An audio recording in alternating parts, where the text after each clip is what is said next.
Welcome to Action for ME's fundraising session for ME support groups in Scotland. My name is Pearson, Director of Fundraising and Communications. The session today is also funded by the Big Lottery Fund Awards for All in Scotland as part of our Hear Me, Influence ME project.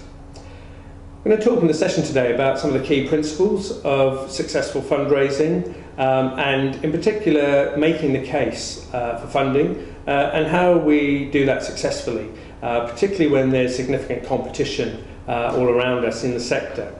It's very interesting actually that just looking at the size of the voluntary sector in Scotland, there are 45,000 voluntary organisations with income in the region of 4.5 billion. So you can see that it's very significant, but it means that actually we really have to stand out from the crowd if we want to be successful with our fundraising.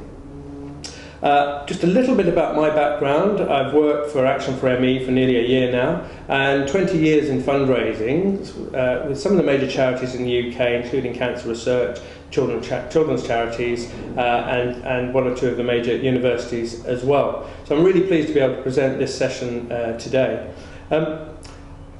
Thinking about it, and when I was thinking about what do I think is some of the most successful principles for good fundraising, and I like to talk about the 4 Ps, and that's what I'm going to focus on today. What are the 4 Ps? Those are the proposition, which we call the case for support. I'm going to explore that. Prospects, so how do we find the funds and how do we go about that process? People, key to our fundraising, and how do we bring people around us to help us with our fundraising? And the plan, having some form of plan in terms of how we're going to go about our fundraising to make it more successful. So thinking about those areas, we'll start with the first P, the proposition. I'm going to use the term case for support. That's the term that we tend to use more often in fundraising. And it's the area that we start when we started to think of fundraising applications or information we're going to put on our charity's website or other funding proposals that we're writing to try and gain support.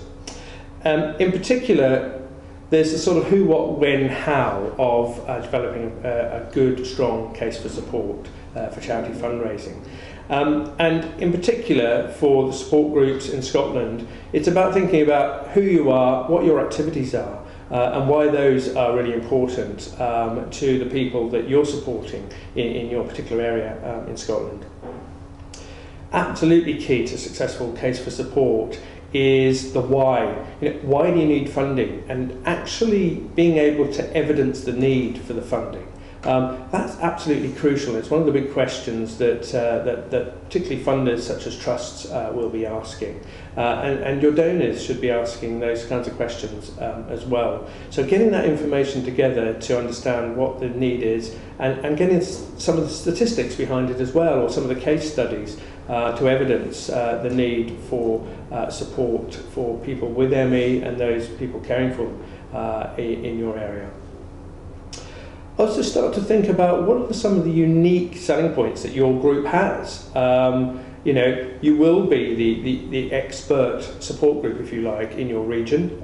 What are some of those USPs? How do you define yourselves amongst many of the other charitable organisations that will be within your communities and fundraising, as well? Also then thinking about what are the benefits, what are the sort of impacts and the outcomes of the work that you do. Talking about the people that benefit, the people that you support, and showing, actually being able to evidence, how people, whether they progress, how that support helps them, is really important, and being able to put that down in words and in your own case for support and funding applications. When I'm running training courses, we talk about the case for support, and so often people forget to actually say how much, in terms of asking for specifically the funding that they need.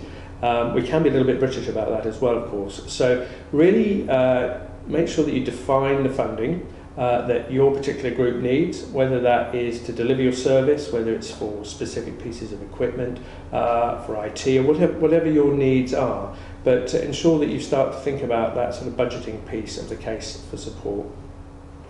And then think about ways in which people can support you. I mean, you may be involved in organising fundraising events locally, or you might be looking to apply to local trusts and foundations in Scotland, or potentially local companies who might be interested in providing community support to your particular group. So starting to think about the ways that organisations and individuals can actually support your group.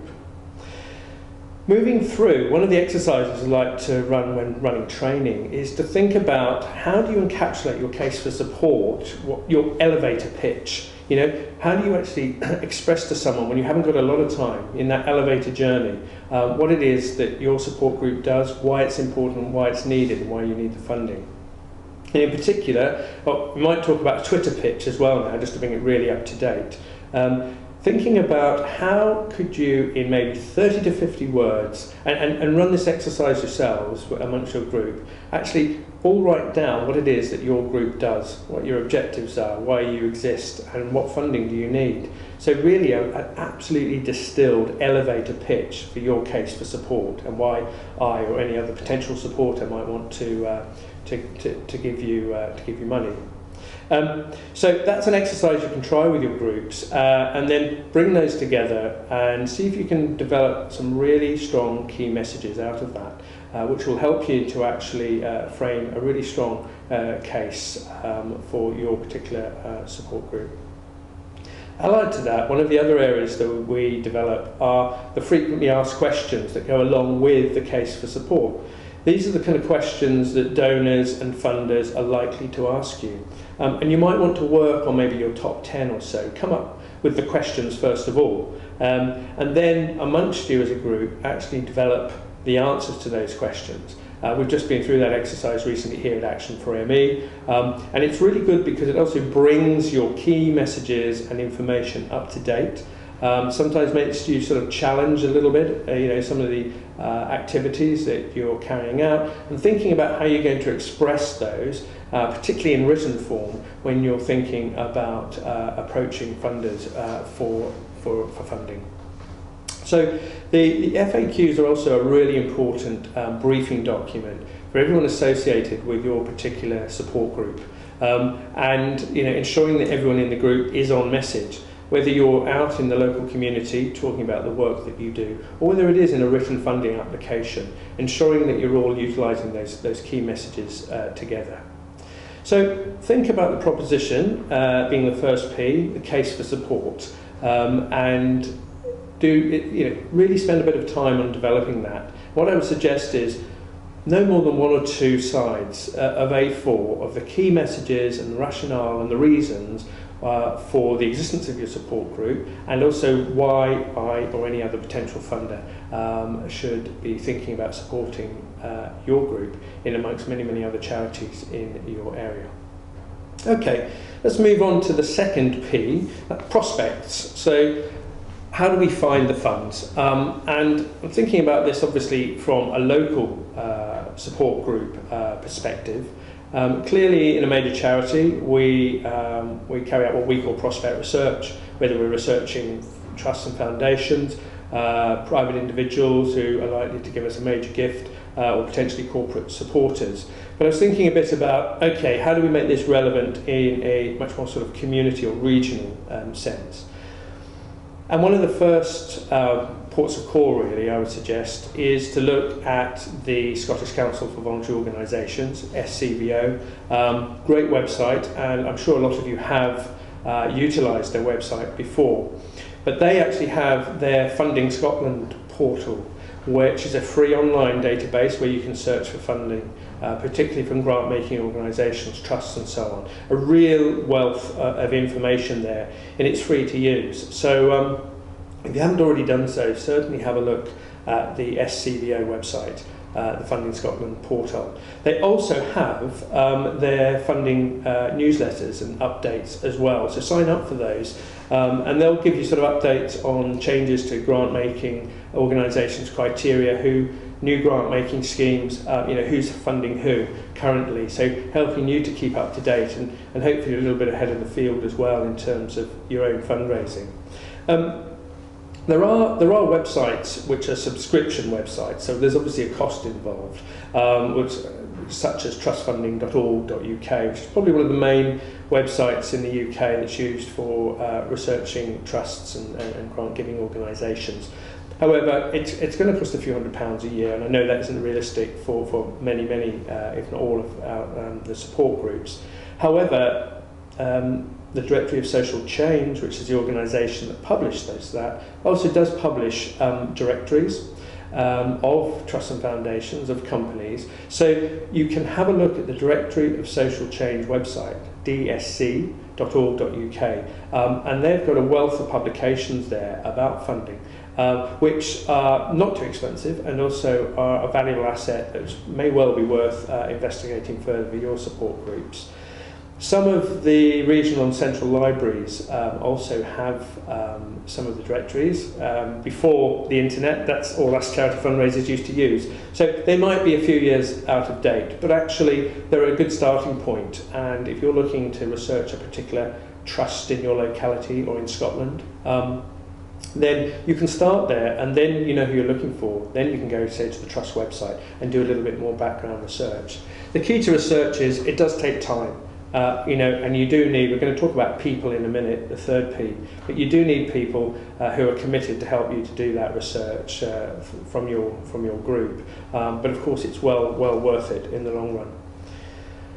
That's some of the sort of direct research, but also just think about, which I know many of you will have done, the local organisations in your area, whether it's some of the service organisations such as Rotary clubs in a wheel, whether it's local churches, and some of you may well have had support from the churches in your area, and even schools who may well be very interested in fundraising to support ME and the work that you're doing in your particular area. So look within your own community and make those approaches. Often, it'll take a bit of time before you may well be selected as a beneficiary, but you need to start to get your message out there. So just look into your own community and see which organisations potentially could be supporters of your group. Also, just think about who knows who. Who do you know within your group? They may be directors of companies, they may be business people, there may be other influential people who are able to bring support to the group. Often we forget to look within our own inner circles of the people that we know. That can be a really valuable exercise, and quite surprising actually sometimes who we manage to identify through that process. So, whether it's over a cup of coffee or a glass of wine, get around the table together and start to, note down some of your own key contacts and networks, and then thinking about the best way to start to engage them in the work that your group is doing, and certainly starting by informing them and then taking the next step with those who are interested to potentially generating support as well. And that sort of links in with networking. Some people love networking, some people don't, but where you've got an opportunity in your own locality and around the area that your support group works, then think about what those, whether they're business forums or other social forums, networking opportunities where you're able to spread the message about the work that you're doing, or even possibly be able to give a brief presentation at a particular event about the vital work that you're doing. So again, it's thinking about who it is within your own communities, the sort of wider community, that can help bring support. The other area is to think about what we now call the crowd. Crowdfunding, you may have heard of, it's becoming much more popular, and that's about using a sort of online fundraising. Many of you are probably familiar with Just Giving, and there are other crowdfunding platforms now. And that's really about utilising your sort of social media crowd, those people that you might be linked with through Facebook, Twitter and other forms of social media, as a means to actually get the message out there about the work that your support group is doing, but also a very good way of actually appealing for funds. You can research different crowdfunding organisations. Crowdfunder.co.uk is one you can have a look at as an example to see what crowdfunding is all about. So think about the social media crowd as well when you're thinking about researching. Okay, so that's starting then to think about some of the ways that we've looked to start finding the funds. And it does need the groundwork and it does need the legwork, but put that time in and it's highly valuable in the long run. So let's move on to the third P, and that's people. absolutely essential to our fundraising. Obviously, here in a charity, we've got small but we have pretty effective fundraising team. And also we've got the people around us as well, our trustees, our management and other key people, our supporters who are supporting our fundraising. But even on the level of an individual support group, you've got your own group members, of course, and I'm sure you are the key people clearly driving your own fundraising. But just start to think a little bit more widely, if you haven't already done so, about other people who may not be directly involved in the direct work of your support group, but who can help in the fundraising activity, whether that's friends and family, whether it's colleagues from work, and also thinking about linking in some of those community organisations I was talking about earlier. So really just widening the circles of those people that can help you actually generate income for your group.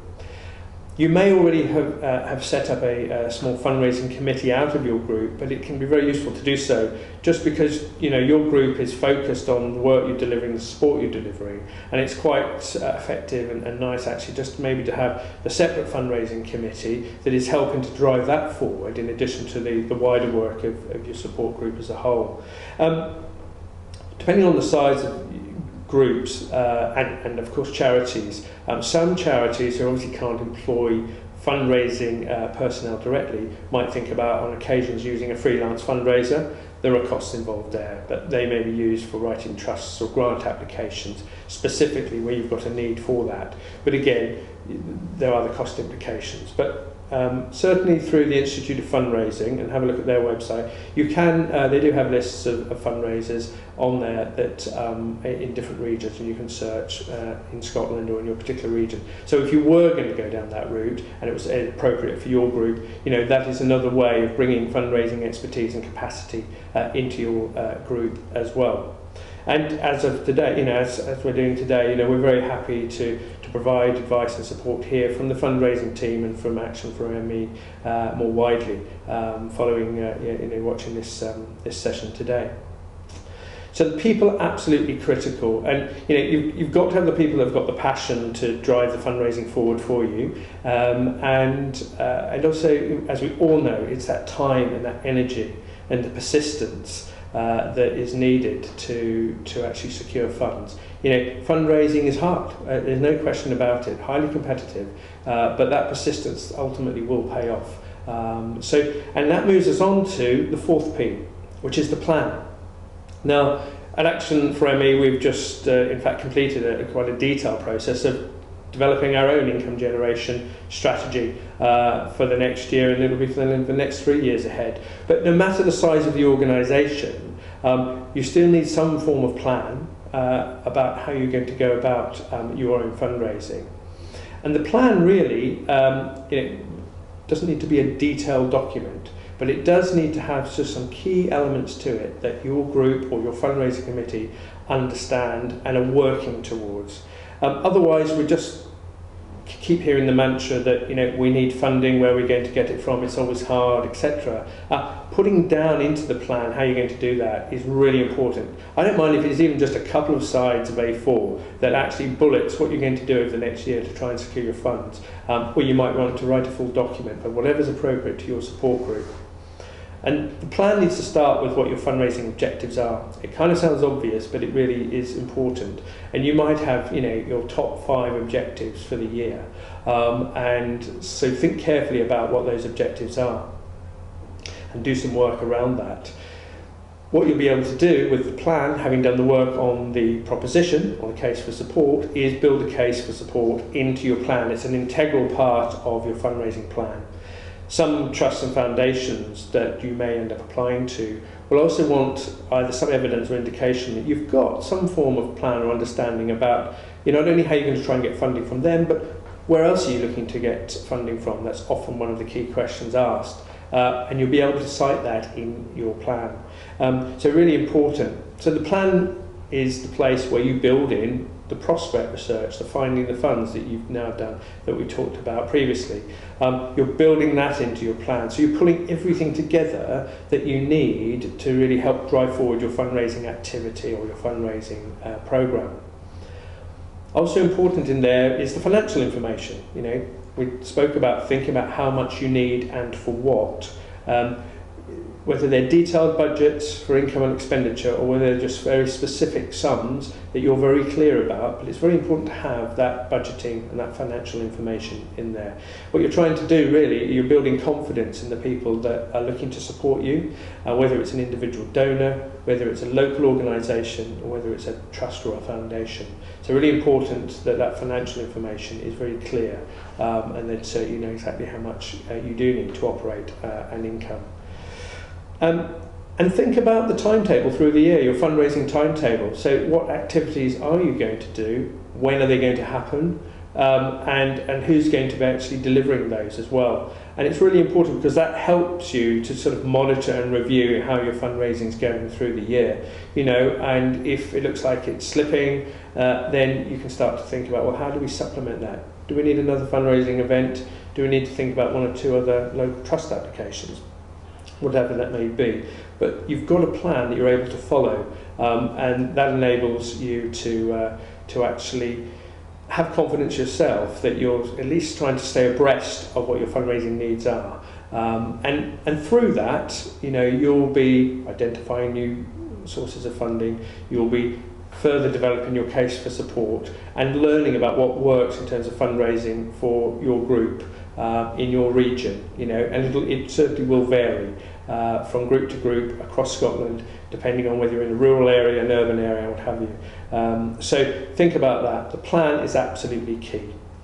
So just to sort of recap then on the 4 Ps, the key principles if you like, the proposition, the prospect research, how are we going to find the funds, the people, so who are we going to bring around us to actually deliver our fundraising, and the plan, how are we going to pull that all together and pretty much have everything in one place so that everyone in the group or the fundraising committee understands what our objectives are and what we're looking to achieve and how we're going to do that in the year ahead, and really important. So I'm going to sort of sum up the session there, but certainly we're here at Action for ME and the fundraising team, and if you've watched this session, we're very happy to field any questions or further questions you may have that are relevant to the work that your support group does in Scotland, and as I say, we're here and more than happy to help. So good luck with your fundraising. All the best.